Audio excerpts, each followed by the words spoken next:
Comienza en Radio María La Espadaña, un programa dirigido por el Padre Arturo Díaz desde el Monasterio de la Encarnación en Ávila.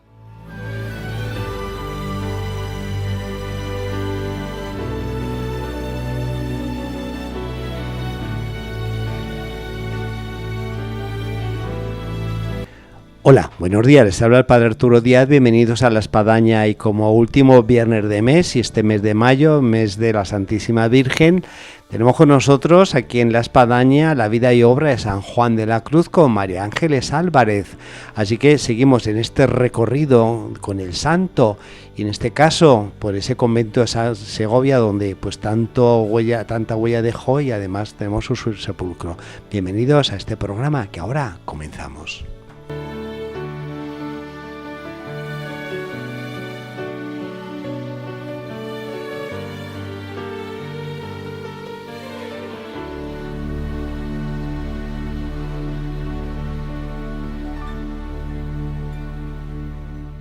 Hola, buenos días María Ángeles. Buenos días, padre. Como hemos anunciado, seguimos en Segovia, de alguna forma, que tanta huella dejó en ese lugar donde no solamente construyó prácticamente casi ladrillo a ladrillo, piedra a piedra ese convento que hoy ahí está, sino que tenemos lo que supone pues esa gran reliquia que es su cuerpo y ese sepulcro. Sí, y además tenemos algo que es lo que vamos a tratar en este programa, que es como otra construcción de San Juan importante, que es todo lo que nos dicen los testigos que le conocieron y que nos le van mostrando, es decir, es el edificio de la personalidad de nuestro santo y que es un momento muy fecundo para conocerle, para saber quién era, para que nos edifique también interiormente su manera de ser tan especial. Lo que sería en sí, vamos a intentar reconstruir un retrato. Un retrato, ese un templo retrato vivo. Que no existe como imagen, porque no había posibilidad de fotografía, ni tampoco hubo un pintor oficial que dijera, bueno, este fue el cuadro como el de Juan de la Miseria, de Santa Teresa, que bueno, pues se dejó retratar. Es que el santo, en este caso, San Juan de la Cruz, pasó huyendo por esta vida y no se dejó retratar por nadie. Así que bueno, retratémoslo a través de los testimonios que le conocieron. Sobre todo porque una cosa es la parte doctrinal que él nos deja y por otra parte esta es la parte vivencial de cómo él era. Entonces al final es a ver si lo que realmente él nos deja dicho en su doctrina tiene un reflejo en su vida y de qué manera él hacía viva todo lo que nos cuenta, toda su enseñanza que es tan grande, ¿no? Y tan reveladora. Por ejemplo, él nos habla siempre de la pobreza, ¿no? Y de la sencillez para poder vivir de verdad en lo que somos. Y él lo manifestaba en su vida de una manera radical. Es decir, por ejemplo, eso nos lo podemos ver muy claramente, padre, si definimos un poco cómo era la celda de San Juan aquí en Segovia, que probablemente pues es igual que las otras celdas que él tuvo, ¿no? Que era, nos dice, voy a leer un pequeño testimonio, ¿no? Que nos cuenta un poco esto. Dice: siento el santo definidor general, vivía en una celda muy pequeña, junto al coro, y tan pequeña que apenas cabía en ella una pequeña tarima sobre la que dormía y una tabla con un gozne que le servía de mesa. Uh-huh. Estamos hablando pues de un verdadero aislamiento que evitaba completamente cualquier distracción, una celda que casi era como esa cueva que él aspiraba siempre a vivir y donde pudiera dedicarse a la oración interior, intentando quitar todo aquello que nos distrae, Yo realmente he estado pensando esto y es que es verdad, ¿no? Es decir, muchas veces, incluso en la época contemporánea, ¿no? Cuando queremos empezar el camino por ejemplo, de la meditación, que sabemos que es tan bueno, que tiene tantos beneficios para nuestra salud. Y bueno, vamos a empezar a meditar. Y claro, todo lo que nos rodea muchas veces es tal cantidad de distracciones, de cosas. Entonces, quizás esta es una lección que podemos tener. Bueno, nos dice San Juan, un sitio sencillo, quita cosas. Quédate lo más mínimo que puedas para poder recogerte en tu oración interior, porque si no, lo vas a poder hacer con muchas cosas, sí, pero te va a costar mucho más. Con lo cual, esto realmente no, para él, no es que fuera como una especie de sacrificio, sino que realmente era como un beneficio, ¿no? Y así tenemos que entenderlo. Esto que está relatando María Ángeles me trae a la memoria algo que compartimos juntos allá en Arenas de San Pedro, cuando el padre Teatillo nos mostraba lo que fue la celda de San Pedro Alcántara, ¿te acuerdas? Sí, tan pequeña que no podía estar ni tumbado, él no podía estar tumbado tan despojado siquiera. de todo que es que faltaba espacio. Tremendo. O por ejemplo, la impresión cuando visitamos o cuando acompañas a una visita aquí al Monasterio de la Encarnación, al museo, y ven la celda de Santa Teresa. Es decir, es grande, sí, pero es que está... Sí, la celda prioral. La celda prioral, es que es completamente limpia de cosas. Sí. Salvo la rueca, que también gusta verla, ¿no? Que te demuestra esa afición, bueno, lo que ella hacía. Paredes blancas y un camastro. Y escribir muchas veces, como son las celdas de las monjas, en una ventana, ¿no? En un recuerdo, pollete, ni siquiera en un pollete, como aquí nos dice en un gozne, ¿no? Que también dormía sobre una tabla de madera y con un madero o piedra como almohada. Algo que también vimos en San Pedro de Alcántara. Sí. Bueno, y aquí en el museo también tenemos de la Encarnación otra moda de esas. Bueno, esto se conocía en la época, porque yo estaba un poco investigando esto de dormir sobre un tronco. ¿Qué es? Bueno, pues se llamaba dormir en duro y era una manera para mortificar el cuerpo y recordar la vida terrena, que la vida terrena pues es un tránsito incómodo hacia la vida espiritual. Bueno, esto a mí me parece muy difícil porque realmente... estamos todos buscando siempre la almohada cervical, o sea, porque si no dormimos, nos levantamos mal, ¿no? Y qué sacrificio tan grande dormir sobre una madera, ¿no? No sé. Hoy es tremendo sobre eso, María Ángeles. El tiempo que yo pasé en Jerusalén, en el centro de peregrinos de Notre Dame, es que siempre había alguien en la mañana que dice, oye, tendrían otra almohada, tendrían 2 almohadas, tenían una almohada más dura. Es impresionante cómo generamos hábitos y parece como que luego vamos por ahí y no podemos dormir porque no tenemos la almohada precisa que yo suelo usar. Pues vemos que San Juan no tenía ningún problema. Y no como San Juan, podemos decir Santa Teresa y podemos decir San Pedro de Alcántara, que son los santos de los que estamos refiriéndonos y que hacían todo esto de dormir sobre dormir en duro. Y también la pobreza él la expresaba en el hábito que tenía, que era un hábito muy pobre, con una capa muy áspera, que dicen los testigos que parecía de pelos de cabras. A mí me ha parecido como tremendo, es decir, y era hecha de estameña muy áspera y seguramente un poco siguiendo la estela de lo que Santa Teresa quería y lo que Santa Teresa dejó a sus hijas también como parte de su hábito. Bueno, recordemos que San Juan de la Cruz, como primer calzado, descalzo, como podemos decir, él recibió el hábito que hicieron las carmelitas, ahí de Valladolid, y se lo hicieron tal cual como ellas lo usaban. Sí, sí. Además, antes que justamente nos hemos referido a la celda y que he dicho yo que había una rueca, que a mí me encanta ver la rueca de Santa Teresa, bueno, es que ahí se hacía la tela de los hábitos. Sí. Es decir, que es que estamos hablando de que realmente ellos no gastaban nada de dinero en comprar una tela para un hábito, sino que, bueno, pues después de todos los trabajos que tenían del día a día, pues tenían que encontrar un hueco para hacer estos trabajos de hilar y de hacer la rueca y hacer los ovillos y luego de tejer, ¿no? Pues para tener estos textiles necesarios para construir sus hábitos, ¿no? O sea, yo creo que todo esto, reflexionar sobre ello, nos va dando un poco la importancia y el valor que tiene todo esto. Y esto se sigue haciendo, María Ángeles, porque hay incluso conventos hoy en día que están especializados en hacer hábitos. Recuerdo así en Salamanca, Cabrera, también Mancera de Abajo, aquí ya limitando con Ávila, que suelen hacer hábitos que mandan luego a los más diferentes conventos, porque no es que el hábito uno va a cualquier tienda por ahí, no digamos ya tipo así Corte Inglés, Zara, y encuentra una sección religiosa y hábitos de Carmelita, ¿no? O siguen tejiendo, haciendo y que comporta precisamente también este sentido penitencial el hábito. Sí, es que tiene todo este sentido penitencial y de pobreza. Uh-huh. Era un hábito, el de San Juan, corto y estrecho, a diferencia de otras órdenes que usaban grandes mantos con mucha tela y que era un poco signo de estatus, ¿no? Está claro que el hábito de nuestro santo, pues de lo que nos habla es de su apuesta completa por la pobreza. Yo voy a aprovechar para dar un apunte en el tema de hábitos para nuestros oyentes, porque realmente cuando vemos cuadros de Santa Teresa y de San Juan de la Cruz, siempre salen con una capa blanca. Y esa capa blanca se usa prácticamente para las grandes solemnidades y los momentos litúrgicos a la hora de ir a comulgar.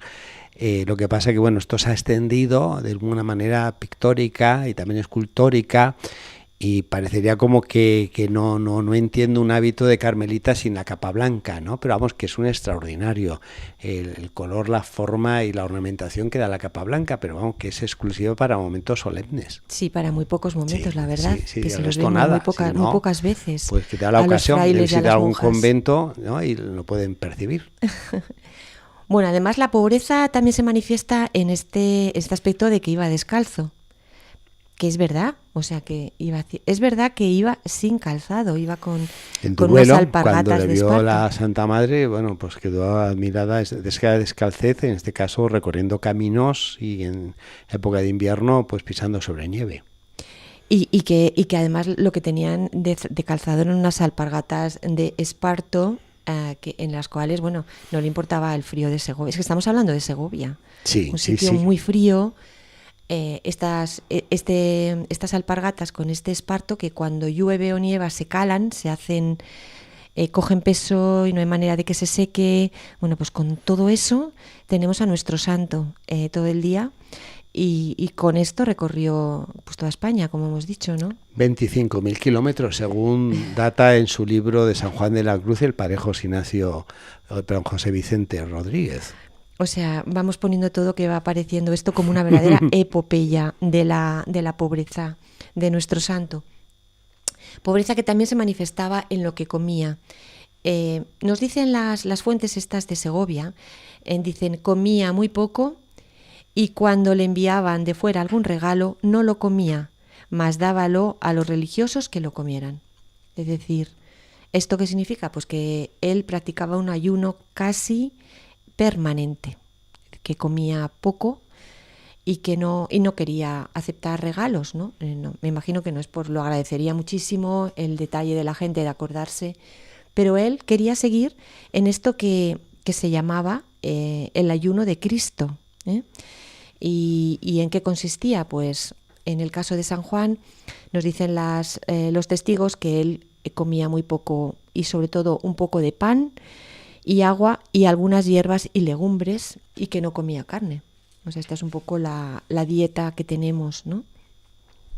Pero realmente este hambre física que pasaba San Juan, podemos plantearnos el por qué, ¿no? Y esto lo relacionan a los sanjuanistas con el hambre espiritual.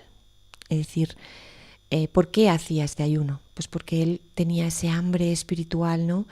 Y él creía que si el estómago estaba lleno, pues el alma se volvía pesada, se volvía lenta y por tanto no podía elevarse en la oración, ¿no? Todo esto es pues una serie de planteamientos del ascetismo de esta época, del siglo XVI, pero que, bueno, yo no digo que no tomemos hoy en día nosotros de manera radical, porque tenemos otra manera de entender todo esto, pero sí que es cierto, ¿no?, que el ayuno muchas veces nos ayuda en el camino de la oración, en determinados momentos, como cuando hacemos ayuno, cuando llega, ¿no?, en determinados momentos de la liturgia, y que nos viene bien.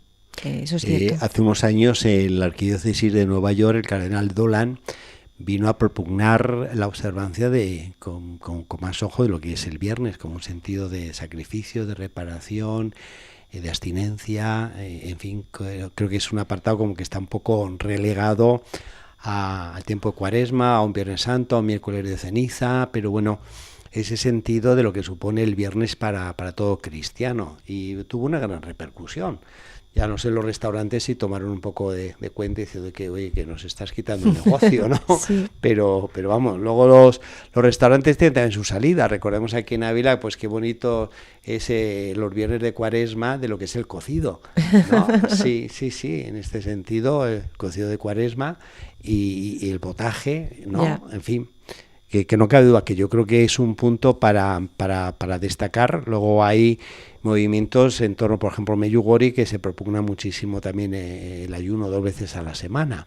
Sí, pero yo de San Juan he cogido esta idea, padre, de cuando haga el ayuno de decir, bueno, tengo un poco de hambre, pero darle la vuelta interiormente y decir, tengo hambre de ti, Señor, tengo hambre espiritual. Esto me está moviendo a tener hambre de ti, o sea, darle una vuelta al planteamiento, porque realmente no es algo que hagamos para nosotros, solo para como una mortificación, sino como una nueva vía de conexión con el Señor, al que volvemos nuestros ojos y volvemos nuestro espíritu y decimos, Señor, tengo hambre de ti, que en el fondo es una cosa de lo más bonita y de lo más amorosa. Sí, es que bueno, el ayuno, pensemos hoy en día cuánta gente que ayuna por una cuestión estética. Y de salud, ¿no? Y de salud, y de todo, de mil cosas, pero que quizás le falta lo que tú estás ahí apuntando, una visión sobrenatural y trascendente que le lleva más hacia Dios. Realmente en muchas tradiciones de todo el mundo pues se considera que el cuerpo es un obstáculo y que hay que domarlo a partir con privaciones, ¿no?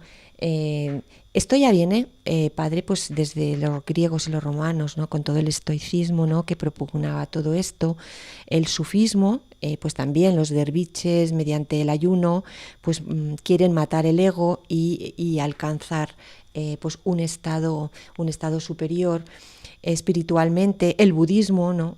Algunas ramas que también lo practican, y el hinduismo, es decir, que al final yo estaba viendo que las distintas tradiciones, las más importantes del mundo, en todas está el ayuno como parte importante de ese camino espiritual y que por tanto pues realmente tenemos que tomar una lección, decir, bueno, realmente esto ha sido siempre en todas partes algo claro. Al punto que incluso, vamos a decir, se ha puesto de moda. Va uno a un restaurante y en este sentido dice que viene a ser vegetariano o que es vegano, y bueno, como que hay una admiración, dice, qué virtud, qué persona tan ascética, ¿no? En cambio, para mí me resulta curioso que viene aquí gente al Monasterio de la Encarnación y dice, oye, la mujer no come carne, como que una especie de mirada que dice, pues qué retrógradas, qué antiguas son, si esto ya no sé. Pero bueno, luego uno va a un restaurante alegando que es vegetariano y ahora recibe aplausos, ¿no? En fin, sí. Que es lo mismo con enfoques diferentes. Sí, exactamente, pero que quiero decir que es algo como habitual, ¿no? Sí. En todas las tradiciones y las religiones. También vamos a hacer otro pequeño retrato de San Juan, ¿no? Porque por un lado hay unas fuentes que voy a leer este texto y lo vamos a comentar, que nos hablan un poco de cómo entendía él el culto divino. Y vamos a ver un poco la relación que tiene esto con lo que él nos dice en el libro de la subida del Monte Carmelo, ¿no? Dice la fuente: era muy amigo del culto divino y así en fiestas bajaba a ayudar a componer los altares e iglesias. Regocijábase de verlo todo muy adornado y curioso. Agradecíalo mucho a los sacristanes. Bueno, y dices, bueno, esto le gustaba mucho a San Juan, ¿no? El preparar los altares, poner las flores, toda la ropa litúrgica, todo bien colocado, bonito, estético. Sabemos que era una persona artista, seguramente lo hacía muy bien. Decimos, bueno, ¿cómo se entiende esto con todo lo que él nos cuenta en la subida al Monte Carmelo, ¿no? Porque realmente a San Juan le encantaba la belleza, podemos ver que su poesía entera es pura belleza, pero ¿qué es lo que él nos dice leyendo un poco finamente la subida, ¿no? del Monte Carmelo? Él nos habla del peligro del gusto espiritual. Es decir, no nos dice que esto esté mal, sino que lo que tenemos que tener en cuenta es que no nos podemos quedar fascinados por una imagen, por un encaje de un mantel, por una decoración de unas flores, algo que nos distraiga realmente de lo que allí se está celebrando. Es decir, que si nosotros aquello simplemente como para acompañar la adoración al Señor en ese momento, a él le parecía fenomenal y él era el primero que lo hacía. Pero cuidado, ¿no? Eso me lo digo yo también y lo comento aquí a nuestros oyentes, amigos. Cuando nos vamos al otro lado, estamos realmente haciendo una idolatría que no tenemos que hacer. No tenemos que quedarnos ahí mirando, ¡ay, la Virgen, qué manto tan maravilloso tiene! Y solo miro el manto, si está bordado, no está bordado, la pedrería y todo eso. Si eso te lleva a rezarle a la Virgen, a tener una mayor cercanía, a ofrecerte a ella, en fin, a todo eso, pues San Juan es el primero que quería que la Virgen estuviera muy bonita adornada, ¿no? Y que él lo que nos dice, que el altar, cuando le veamos, tenía que ser el puente o sea, el puente que nos lleva al Señor, no la meta. Uh-huh. Si el altar decorado con flores, por ejemplo en mi caso, que me encanta decorar con flores, si eso te ayuda a recogerte y te ayuda a entrar más en lo que estás celebrando, está fenomenal. Pero si te distrae, si estás pensando, esa margarita se está cayendo, aquella no me quedó muy bien puesta, esta cala tenía que estar mejor en el otro lado, te está distrayendo. No estás realmente a lo que tienes que estar cuando estás en una capilla o estás en una celebración. En fin, es todo esto un planteamiento, ¿no? que yo me hago y que le hago a los oyentes. Es decir, sí, bueno, arreglamos los altares. Y qué bonito él nos dice, ¿no? Él, ¿qué nos dice en la subida? Pues que en el fondo qué bonito es la sencillez, qué bonita es la extrema limpieza, porque nos habla de una armonía, ¿no? Y cuando vemos eso, yo lo veo también en todas, aquí muchas veces en cómo las hermanas adornan sencillamente muchas veces, o en muchos conventos, ¿no? En sencillez, pero tú notas que aquello está todo limpio, que está todo cuidado en la sencillez, ¿no? Aquello te ayuda también mucho a reflexionar sobre la belleza, ¿no? Cómo es una belleza que nos lleva a una paz interior. Estamos diciendo pocas cosas, pero hechas con cariño, o muchas Eso cosas y subrayar, hechas con cariño. Efectivamente, cómo a toda esta ornamentación y decoración uno percibe aquí el amor con que las carmelitas decoran todos los altares y realzan las solemnidades. En fin, hay muchos detalles de cómo se coloca ahí, que te voy a decir yo, tú que estás en este mundo de las flores, ¿no? Pero los ramos, la rosa, en fin, cómo cae la espiga, todo. Sí, pero que tengamos siempre en cuenta lo que nos enseña San Juan, ¿no? Que también me lo digo a mí misma. Es decir, al final una de las grandes lecciones de estos santos, de Santa Teresa y San Juan, es este desapego de todo. Quitarnos todo aquello que nos engrandece nuestro ego, que nos machaca y que no nos deja ir por el camino de la desnudez espiritual, que es el único camino para llegar al Señor. Y que si tenemos apegos a lo que sea, o a un vínculo emocional o de propiedad con un objeto sagrado, o que yo qué sé, que con un hilo o un tejido muy, muy, muy rico, lo que sea, pues todo aquello nos está impidiendo el realmente esta desnudez que necesitamos. Sí. Es decir, que lo valoremos siempre mucho, porque la decoración de una capilla no es igual que la decoración de otro sitio, de un salón de un banquete o de tu casa o lo que sea, ¿no? Tienen que ser unas decoraciones en general de todo que nos lleven a esta relación con el Señor y que nos ayuden en la oración. Sin duda, tiene que ser un toque litúrgico, espiritual, que haga sentir más la presencia del Señor en la celebración. Y por supuesto, no, como estamos diciendo, no, San Juan no lo critica, ¿eh?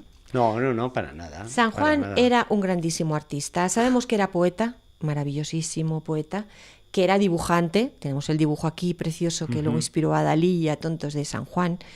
Sabemos que era arquitecto, sabemos que era jardinero. Es decir, no, su crítica no es a la belleza, no, sino a la propiedad y al entretenimiento en ello. Y por tanto arreglaba altares y lo hacía porque muchas veces pensaba que también podía ayudar a otras personas a buscar a Dios y a sentirse feliz en la hermosura de Dios, en la hermosura esa de un Dios que lo hace todo para nosotros, y que por tanto todas esas bellezas que tenemos nos llevan a Él, y tenemos que ver estas cosas como camino para alcanzar a Dios, pero siempre buscando siempre la nada, que es la gran enseñanza que nos dice. La nada es al final lo que nos explica cómo tenemos que ir avanzando en el camino de la vida y de la fe. Así que Podemos también hablar un poquito de cómo era el trato de San Juan, ¿no? Con los demás, cómo era psicológicamente, ¿no? Voy a leer un texto, padre. Vale. Y así vamos en el poco tiempo que nos queda, 2 rasgos que pueden continuar luego, María Ángeles. Exactamente.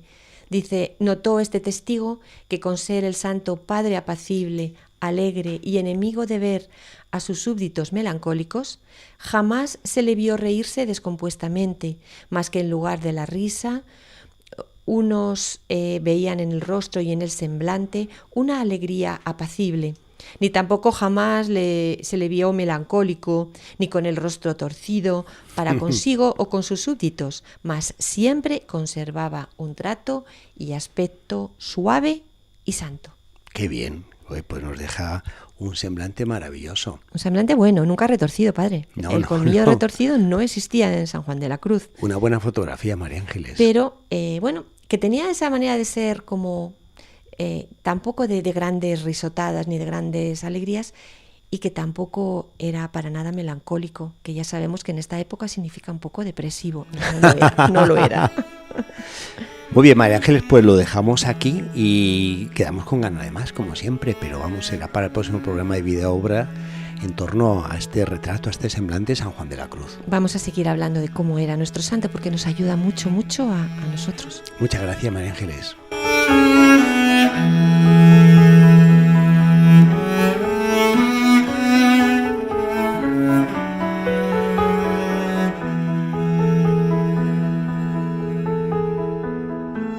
Llegamos así al final de nuestro programa del día de hoy de La Espadaña en Vida y Obra de San Juan de la Cruz, de la mano de María Ángeles Álvarez, en este retrato semblante de San Juan de la Cruz, que tanto nos ayuda a poder percibir lo que fue su vida en torno a cómo vivió y lo que vino a transmitir, no solamente ya con su obra, sino además con las personas que le conocieron. Así que pues seguimos imbuyéndonos en este año jubilar de San Juan de la Cruz, de lo que es su figura y su obra. Hasta el próximo programa, Dios mediante, emplazamos hasta entonces y quedamos aquí. Les esperamos. Hasta luego.